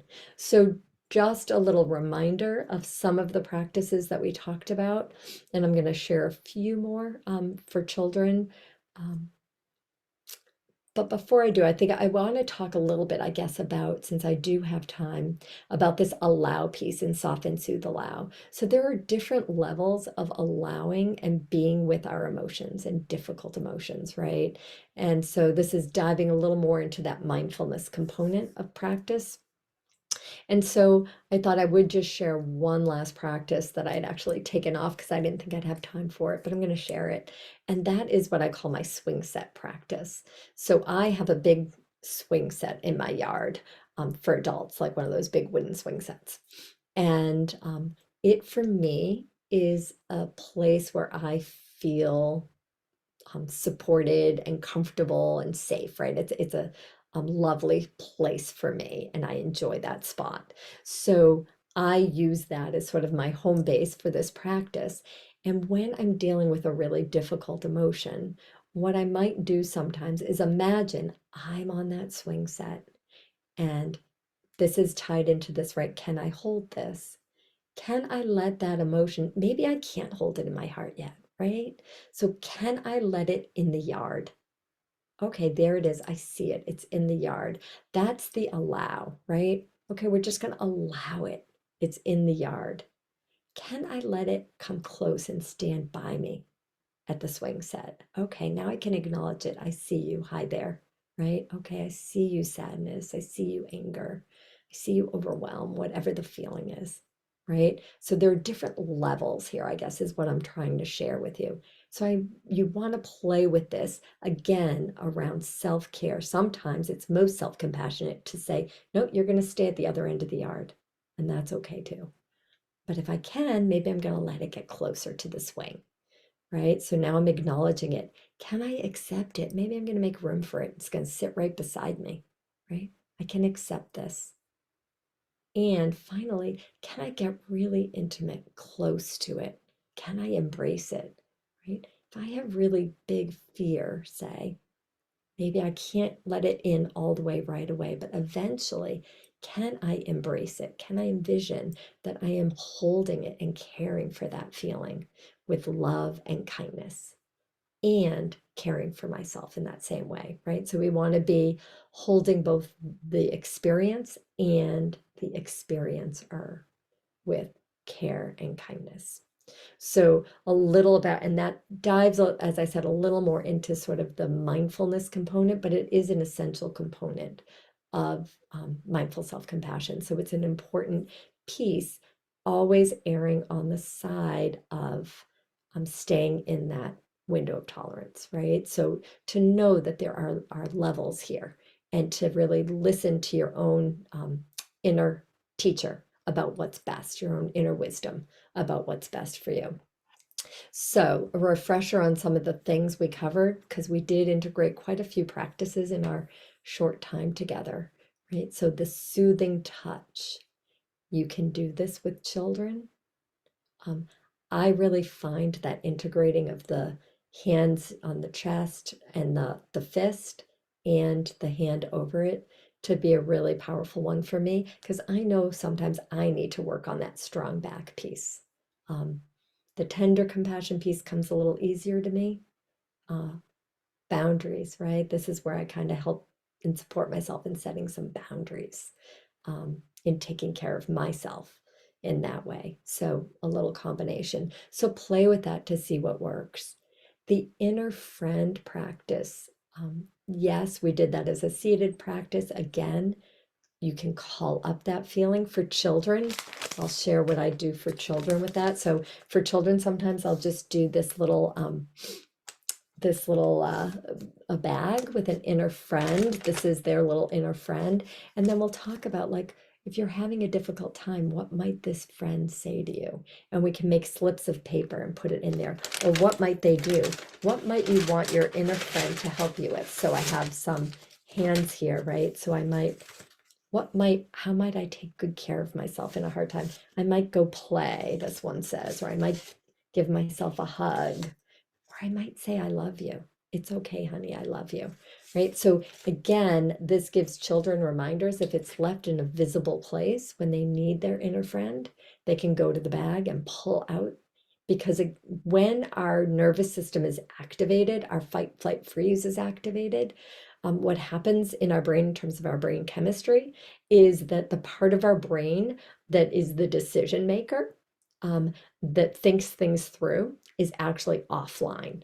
And so it's really hard to access the tools once we have sort of gone into that fight, flight, freeze. So often I'll use the example and I'll teach about the brain, using a model of a brain for children using my hand. So if you think of this part of the brain, the thumb is the older part of our brain. This is where our fight, flight, freeze is, amygdala, our threat response. That's really old. That's there to protect us. Totally fine, important, and sometimes gets activated too easily and stays activated too long for our well-being.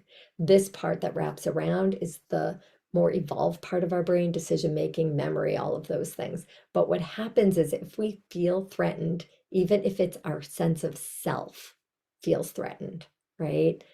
If we feel threatened, the message hits the amygdala first. It hits that ancient part first, and that part takes over and we flip our lid, right? This is when we're in overwhelm. And kids understand this really easily. They can give you tons of examples of when this happens for them or for the people in their life. They love to tell you about the adults they know and when this happens to them, right? But the important part to know here, and the key I want to piece I want to make sure you understand is when this happens, this part is offline. So it makes it really hard to access these tools once this happens. That's why it's really good to have practice at some of them so that it'll come more naturally. It'll become a little more of a default, like feet seat for me is a default. I know if I feel really activated, that just comes up because I've practiced it so much. So you want to practice these things when you don't need them, such that they're accessible when you do, because when this happens, it makes it harder. And it can be helpful to have reminders, hence the nourishment list, right? Have that somewhere tucked away so you don't have to call it up in your memory. Or for children, having their little friend, right, with some reminders of ways they can take good care of their feelings and take good care of themselves. So we talked about that blanket, just doing a visualization. I don't know about any of you. I know when I've shared the blanket before in groups that people have like, oh yeah, I felt that sense of like being wrapped up in a cozy blanket. So using that visual imagery for children, you can even make a little blanket. And this, I do want to say both the soothing lotion and this particular idea are based on the work of a dear colleague and friend of mine, Louise Shanninger, who teaches mindfulness to children in Ireland. And she's phenomenal. And so she's great creative ideas. And so this blanket, you could have a little blanket where you have children take their feelings, right? We could take those feeling rocks and hold the feeling rocks in that blanket. Right? Can they do that? We can even put what are the things that feel soothing on the blanket. So there are lots of activities we can do for children around that. Smiling heart we did, right? Something as simple as you're walking through your day, you're feeling, I don't know if it happens to any of you, but sometimes I just feel like a little grouchy, right? So you're feeling a little down or a little grouchy. Doesn't have to be like suffering doesn't have to be a big thing, right? It can be also all the little things throughout the day that just don't go as we planned. And so just envisioning the heart smiling, right? You don't have to close your eyes. You don't have to sit and do a whole practice. Can you just like stop for a second and be like, what would it feel like for my heart to smile?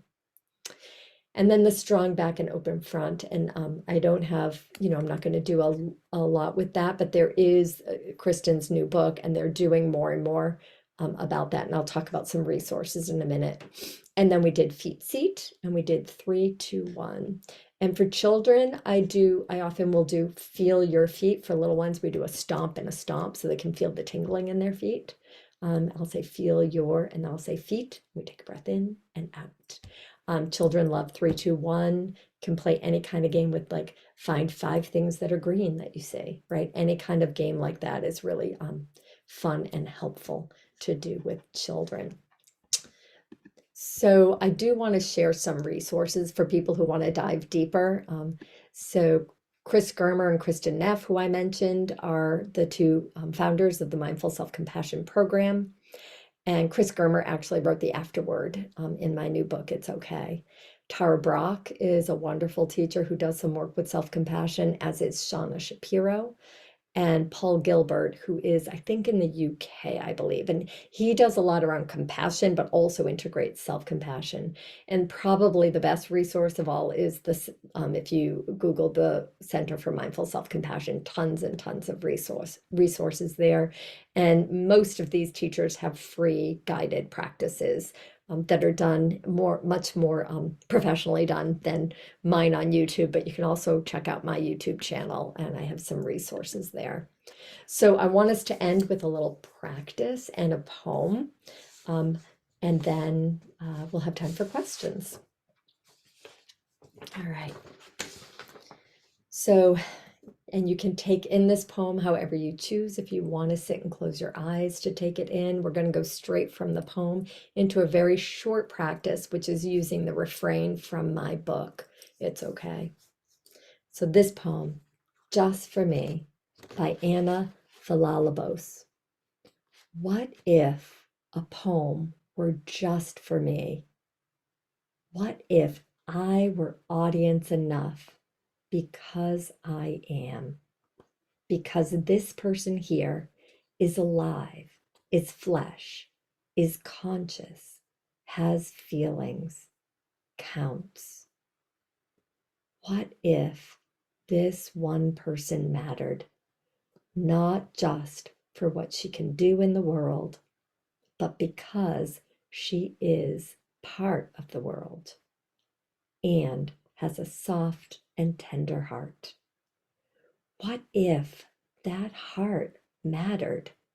If kindness to this one mattered? What if she were not distinct from all others, but instead connected to others in her sense of being distinct, of being alone, of being uniquely isolated, the one piece removed from the picture, all the while vulnerable under, deep under, the layers of sedimentary defense? Oh, let me hide. Let me be ultimately great, ultimately shy. Remove me. Then I don't have to be. But I am.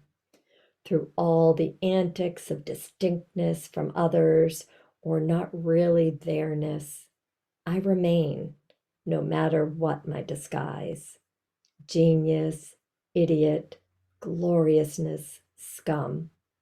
Underneath, it's still just me, still here, still warm and breathing and human, with another chance to simply say hi and recognize my tenderness and be just a little bit kind to this one as well, because she counts too.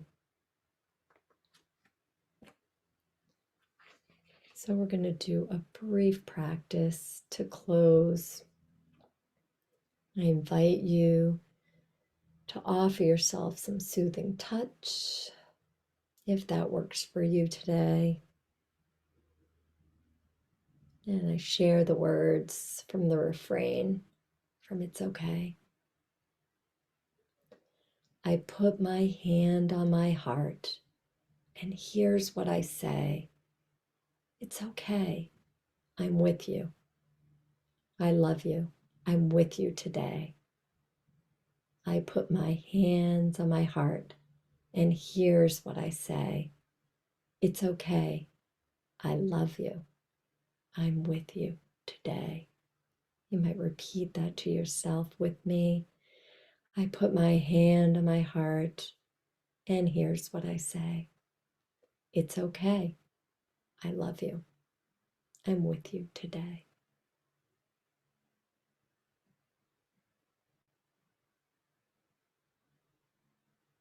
And then opening your eyes to close our practice. So as I mentioned, I do have a YouTube channel, so there's some free offerings there. You can also reach out to me, see my emails listed there. You can also find me on Facebook or on Instagram, and I'll be out and about with my book in the community as well. But as I said, if you have questions, want more information on anything, please do reach out and I'm happy to get that to you.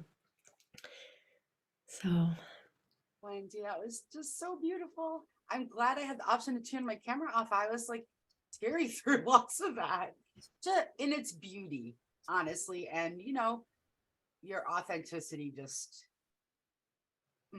is amazing. It's beautiful. I put the link to Wendy's book in our chat because it's a beautiful book. I really feel like it will benefit so many kids to learn this stuff when they're kids. Can you imagine? Sorry, the dog can only be, compassionate to himself for so long.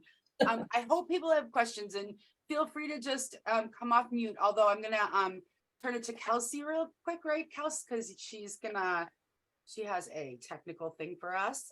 And then, yeah, we'll do questions, see how it goes. I'll attend to Hans. Perfect. Thanks, Amy. And thank you so much, Wendy. That was a lot and it was beautiful.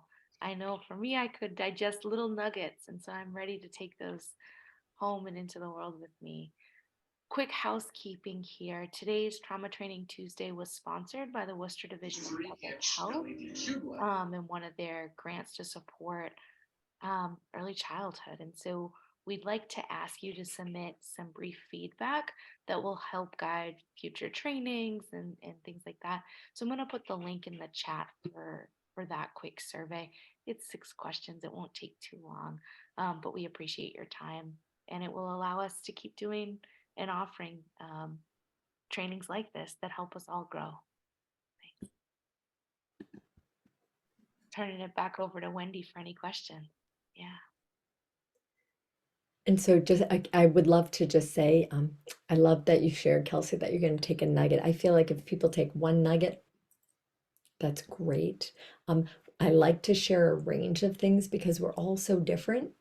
And so different things are going to resonate for different people. So feel like if you take one nugget, and I know this is recorded, you can listen back, because I find like what resonates for me today, next year something else might jump out at me. So yeah, so thank you for saying that. Does anybody have any questions?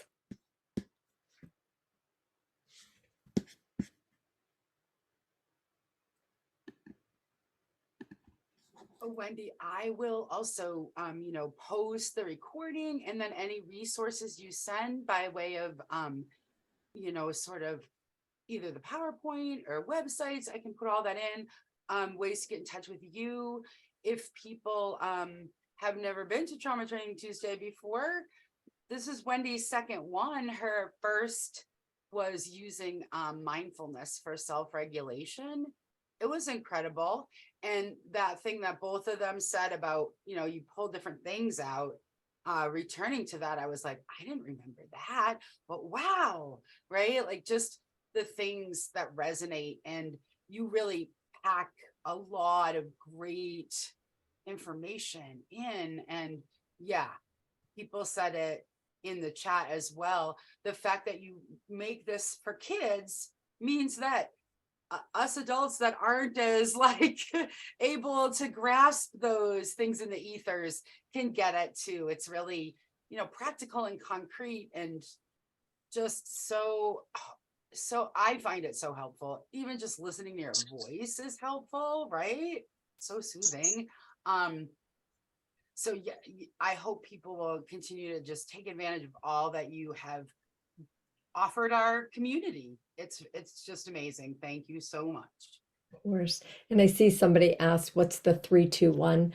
So we had done the 3-2-1 was one of those ways to support if we feel like we're kind of out of that our window of tolerance. And so 3-2-1 was noticing 3 things you see, 2 things you hear, and 1 sensation. And so, yes, I can definitely send the slides if you want the slides. I see somebody asked that, so I'm happy to send the slides as well, so Amy can do her magic and get those to people. Yeah, Renee, did you have a question? Thank you, Wendy. No, I really appreciated this. I work with Haywood Hospital in the Gardner area, and I'm the collaborative liaison for the Handle with Care initiative in the North Central North Quabbin region. And so this is highly pertainable to use with, school staff. I think it might be more challenging for, and I connected with Bill as well.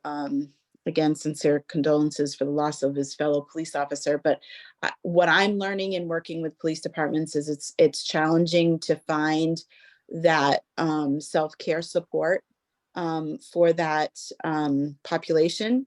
And, Bill, I'd love to connect with you to learn more about your feedback on that so that I can share that out with the departments we work with. I wanted to also share that we have coming to our area, Jarrett Krasowska, who's also an author, as you are, Wendy. Winchendon, Massachusetts has done an amazing job in providing workshops for different trauma social issues. And it's been a culmination, and he'll be coming in April. I would love to share with Bill's Memorial Library in Winchendon, Wendy, your information, because that would be great to have your resources in their library. And so again, the trauma training Tuesdays, I seem to have lost the link to be able to connect with that. So I was wondering and hoping that you could share that in the chat, please. And I think that was everything. So I really hope to connect with you, Wendy, in the future, as well as Bill. I appreciate everybody's feedback for the initiative. Thanks. So great to hear from you, because we love the Handle with Care initiative, so incredibly important. And even more, Jared Krasowska.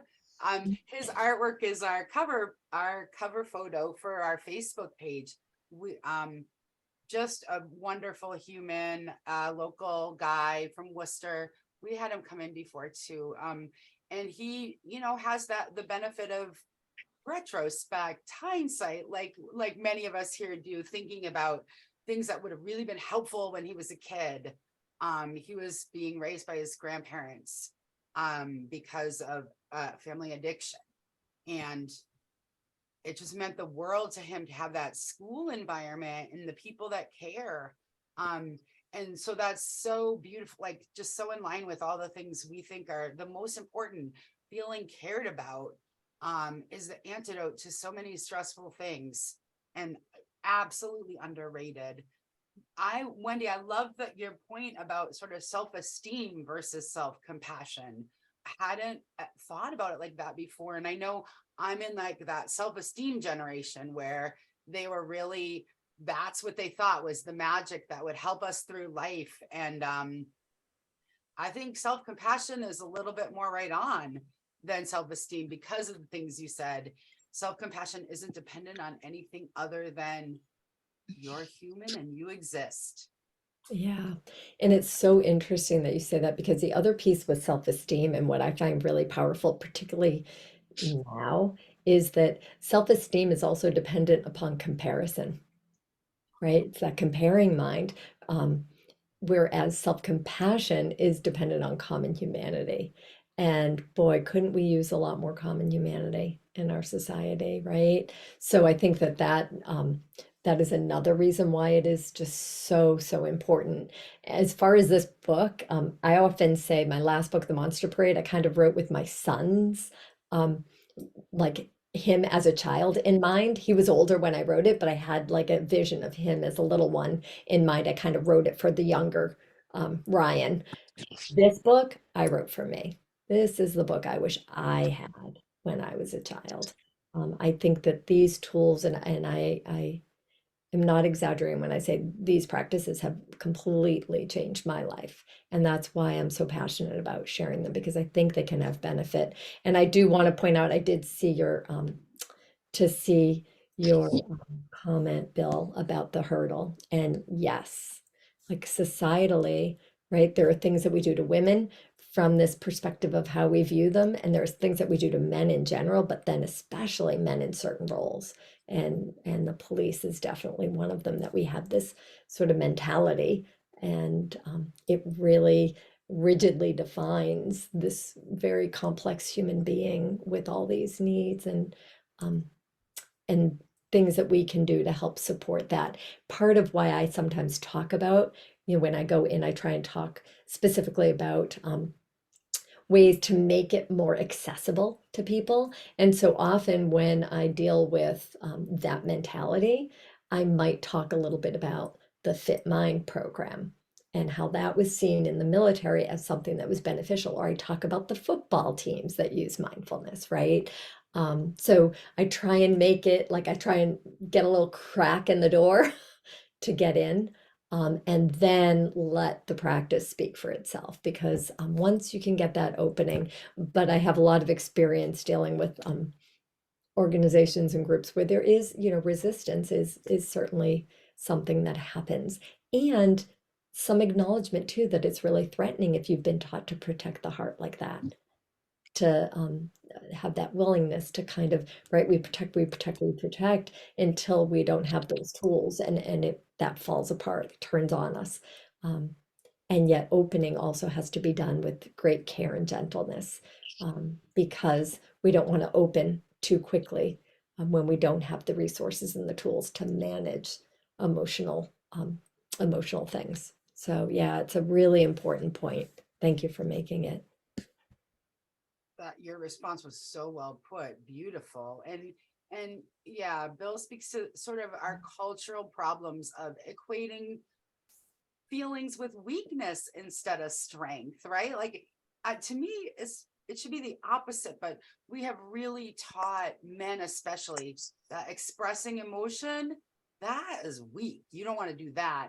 And wow, that I think that's such a big piece of what gets us into these places when with certain roles that are very sort of masculine feelings. We're not going to talk about our feelings about stuff. That's no, right? And it's so because they don't, you said it beautifully, like they don't just go away if we don't feel them, like, right? Like it's part of the work and the ways that you're helping people shift their thinking, and hopefully will have cultural impact at some point.